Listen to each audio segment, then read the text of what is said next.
Vous êtes sur le point de découvrir une vérité qui n'a peut-être jamais été exprimée en termes clairs. Une révélation qui peut ébranler même les plus expérimentés dans la foi. Et si Lucifer n'était pas le premier à trahir Dieu?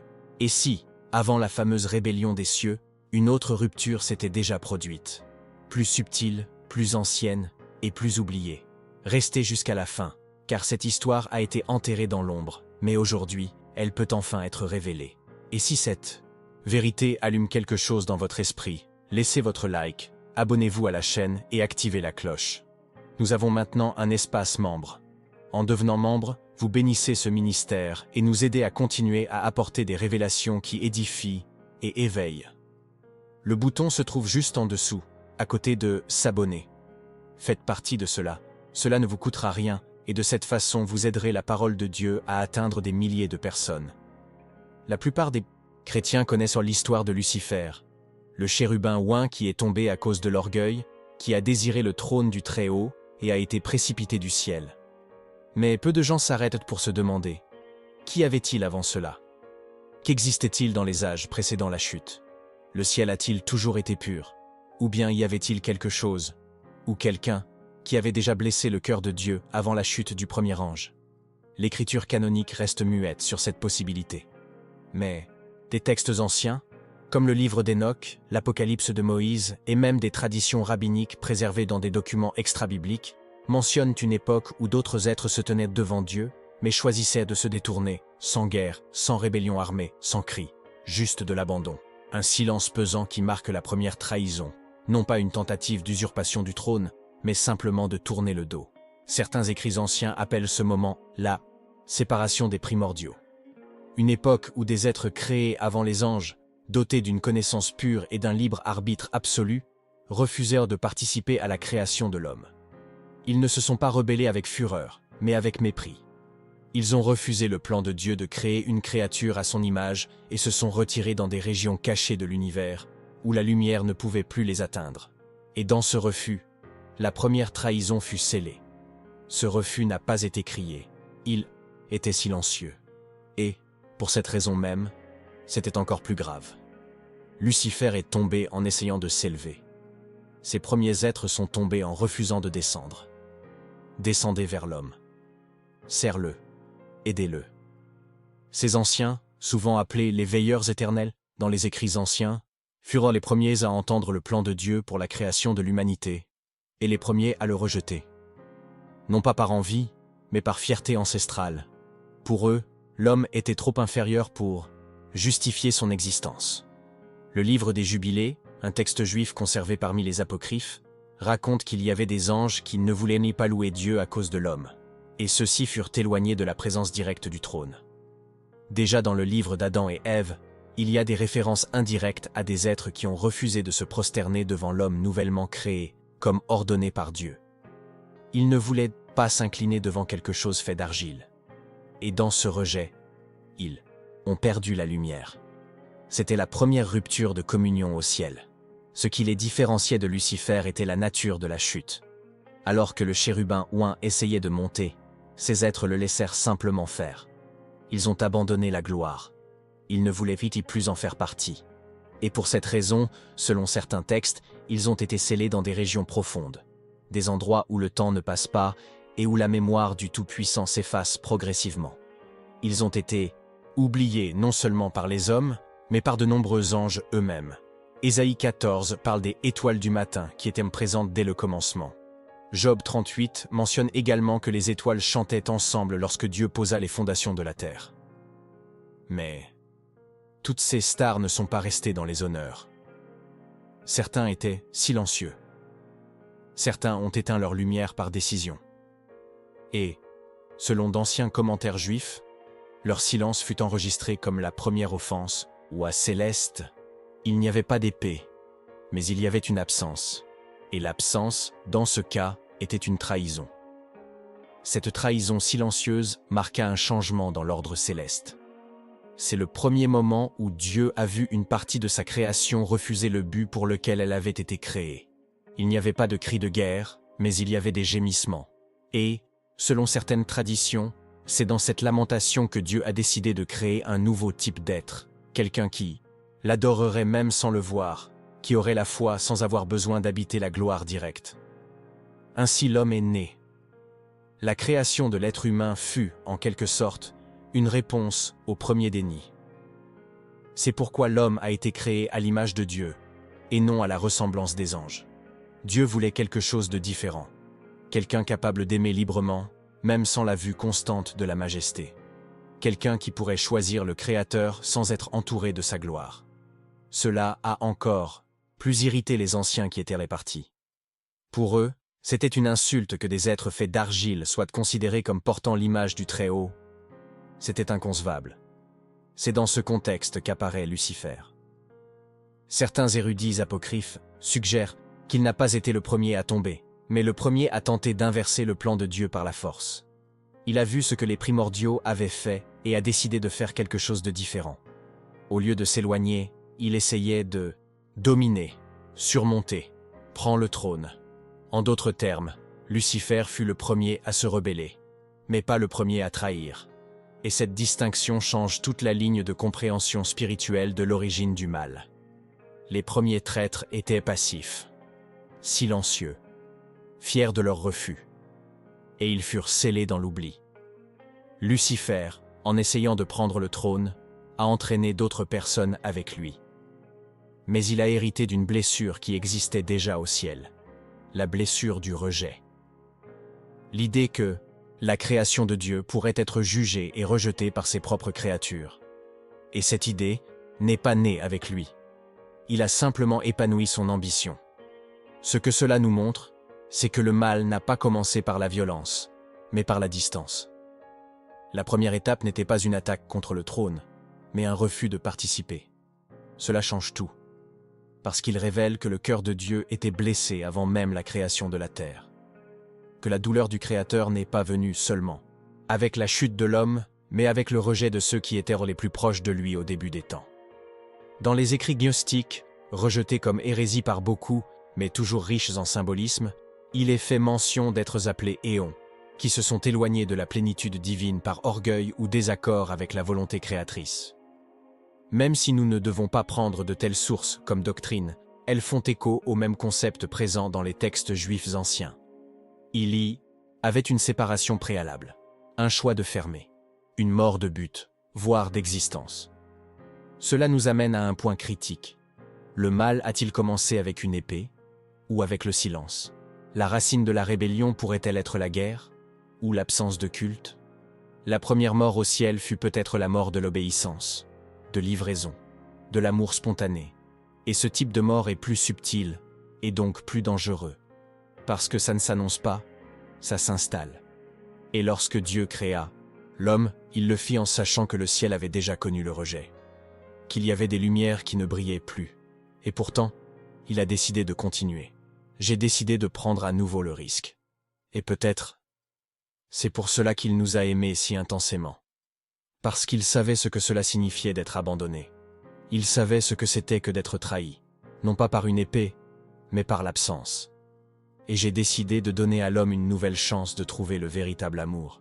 Le psaume 8 nous montre un Dieu qui regarde l'homme avec admiration. Qu'est-ce que l'homme, pour que tu te souviennes de lui? Ou le Fils de l'homme, pour que tu prennes soin de lui? Cette admiration divine n'est pas fortuite. C'est un choix. Une déclaration. Dieu, qui avait déjà été renié par les créatures plus anciennes, décide maintenant de se révéler à une création fragile, faite de poussière. Et pourtant il dit: tu l'as fait pour un peu inférieur aux anges, et tu l'as couronné de gloire et d'honneur. Il ne s'agit pas seulement d'une création, mais d'une rédemption préalable. C'est comme si Dieu disait: même si d'autres m'ont tourné le dos, je choisis quand même d'aimer. Et ce choix a offensé ceux qui avaient déjà trahi. Les êtres qui refusaient de se soumettre à la création divine méprisaient désormais Adam et Ève. Et c'est là que nous comprenons pourquoi le serpent était si prêt à tromper. Ce n'était pas n'importe quelle tentation, c'était une partie d'une ancienne vendetta, une haine ancienne contre le plan qu'ils avaient refusé. Lucifer exécute, mais d'autres ont commencé. Le serpent parle, mais porte des voix plus anciennes. Et c'est pourquoi, depuis le début, l'homme a vécu entouré de tensions spirituelles qui semblent plus grandes que sa propre existence. parce que sa création a réveillé des conflits qui remontent à avant la fondation du monde. L'Éden n'était pas un commencement. C'était une continuation. Un nouveau chapitre dans un drame céleste qui se déroule depuis des millénaires. Et c'est peut-être pour cela que Jésus est appelé l'agneau immolé depuis la fondation du monde. Parce qu'il n'est pas venu seulement pour résoudre le problème humain, mais pour restaurer ce qui avait été perdu depuis longtemps. Pour apporter la réconciliation non seulement entre Dieu et l'homme, mais entre Dieu et tout ce qui a été souillé par le refus originel. La croix a été érigée dans le temps, mais elle a été conçue pour l'éternité. Paul écrit dans Colossiens que par le Christ Dieu a réconcilié toutes choses avec lui-même, tant celles qui sont sur la terre que celles qui sont dans les cieux. Cette phrase est souvent lue à la hâte, mais elle porte un poids éternel. Qu'y avait-il au ciel qui avait besoin d'être réconcilié? Pourquoi le ciel, la demeure de la gloire, aurait-il besoin d'être restauré? La réponse ne peut être qu'une, parce que la première rupture s'est produite là. La première trahison n'était pas faite d'argile, elle était faite de lumière. Ces anciens traîtres ne sont pas mentionnés nommément dans la Bible, mais leurs échos sont partout. Dans les textes apocryphes, dans les traditions rabbiniques, dans les archives arméniennes et éthiopiennes, il existe des traces de l'existence d'un groupe oublié. Des êtres antérieurs à la chute visible, supprimés avant même la création du temps. Certains les appellent les ténèbres, d'autres les veilleurs aveugles. Et certains disent d'eux qu'ils sont toujours dans les royaumes célestes, non pas pour attaquer, mais comme témoins silencieux de ce qu'ils ont perdu. Ce ne sont pas des démons. Ce ne sont pas des anges déchus comme ceux de l'Apocalypse. Ils appartiennent à une catégorie unique, ceux qui sont tout simplement partis. Et c'est peut-être pour cela qu'ils sont les plus tristes de tous. Ils continuent d'exister, mais en dehors de la lumière. Ils contemplent encore Dieu de loin, mais ils ne peuvent plus s'en approcher. Ce sont des souvenirs vivants, de la douleur divine, écho d'un abandon que le Créateur n'a jamais désiré. Et c'est pourquoi le plan du salut est si vaste. Son but n'est pas seulement de sauver l'homme, mais de restaurer toute l'harmonie. Rassembler à nouveau ce qui était dispersé. Guérissez ce qui était fissuré avant même la création. Apporter la lumière là où l'obscurité a commencé par le silence. La mission de Jésus n'est pas une réaction, c'est une décision éternelle. Une réponse à la première douleur. Et c'est peut-être pour cela que l'Écriture parle si peu de ces premiers traîtres. Parce que Dieu, dans sa miséricorde, a choisi l'oubli comme forme de jugement. Le silence de l'Écriture à leur sujet n'est peut-être pas une omission, mais de la compassion. Ils n'ont pas été détruits. Ils ont été laissés de côté. Scellés sans raison, mais toujours présents comme un avertissement invisible. Toute séparation ne s'annonce pas avec un cri. Parfois, l'absence est plus douloureuse que la guerre. Par conséquent, lorsque nous examinons la rébellion de Lucifer, nous devons la voir comme une conséquence et non comme une source.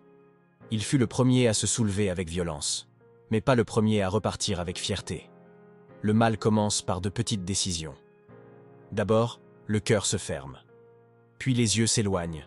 Et enfin, les pieds partent dans une autre direction. Ainsi commence la véritable chute. Non pas dans l'acte final, mais dans l'abandon subtil. Dans le monde spirituel, ce qui semble petit a un poids éternel. Et le refus de participer au plan de Dieu fut la première grande rupture au ciel. C'est pourquoi, jusqu'à ce jour, tout ce que Dieu fait implique une coopération. Il n'impose pas, il invite.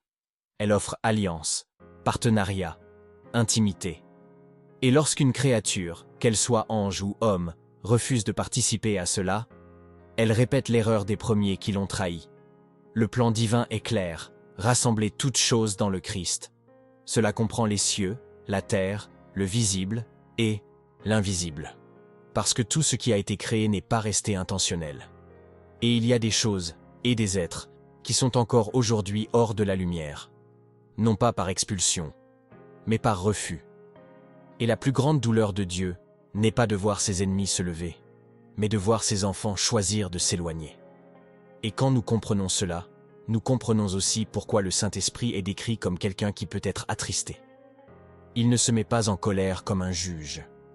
Il pleure comme un père. Parce que l'abandon fait plus mal que la guerre. la froideur de quelqu'un qui était autrefois proche, mais qui choisit de ne plus participer, est la trahison la plus profonde. C'est cette douleur que Dieu ressentait dans les temps anciens, et qu'il continue de ressentir aujourd'hui lorsqu'une âme quitte sa présence. C'est pourquoi Jésus a raconté la parabole du Fils prodigue.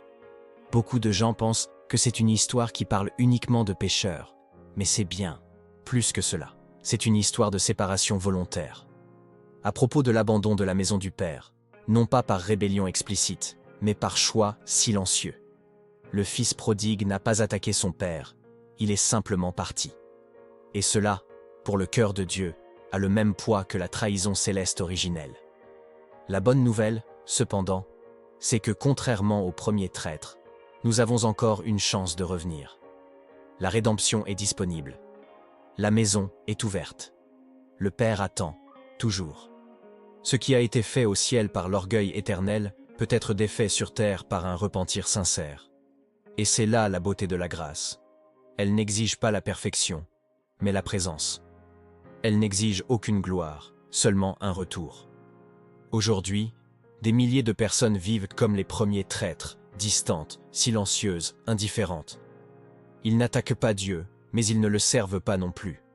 Ils sont dans les limbes spirituelles de l'omission. Mais le ciel parle encore. L'Esprit invite toujours. La croix brille toujours. Et même ceux qui ne sont pas tombés en criant peuvent être sauvés en revenant. S'il y a eu quelqu'un qui a trahi avant Lucifer, alors l'origine de la douleur divine est plus ancienne que nous l'imaginons. Et cela ne diminue pas l'amour de Dieu, au contraire, cela le magnifie. Car même s'il a été abandonné par des créatures glorieuses, il a quand même décidé de créer l'homme. J'ai quand même décidé d'aimer. J'ai quand même décidé de racheter. La plus grande gloire de Dieu ne réside pas dans le fait d'être servi par les plus forts, mais dans le fait de relever ceux qui sont tombés. Cette histoire oubliée des âges célestes n'est pas là pour nous effrayer, mais pour nous réveiller. Parce que nous sommes souvent tentés de penser qu'il suffit de ne pas faire le mal. Mais les premiers traîtres n'ont fait aucun mal. Ils n'ont tout simplement pas fait du bon travail. Ils se turent, ils sont partis. Et cela a suffi à éteindre ça, et lumière. Que cela nous serve d'avertissement. Que notre foi ne soit pas une omission. Que notre amour pour Dieu ne soit pas silencieux. Que notre présence devant lui ne soit pas forcée, mais volontaire. Parce que l'histoire de la rédemption est pour ceux qui veulent encore revenir. Peu importe jusqu'où vous êtes allés, la lumière est toujours allumée. La porte est toujours ouverte. Le Père attend toujours. Citation du jour. La plus grande trahison n'était pas la guerre.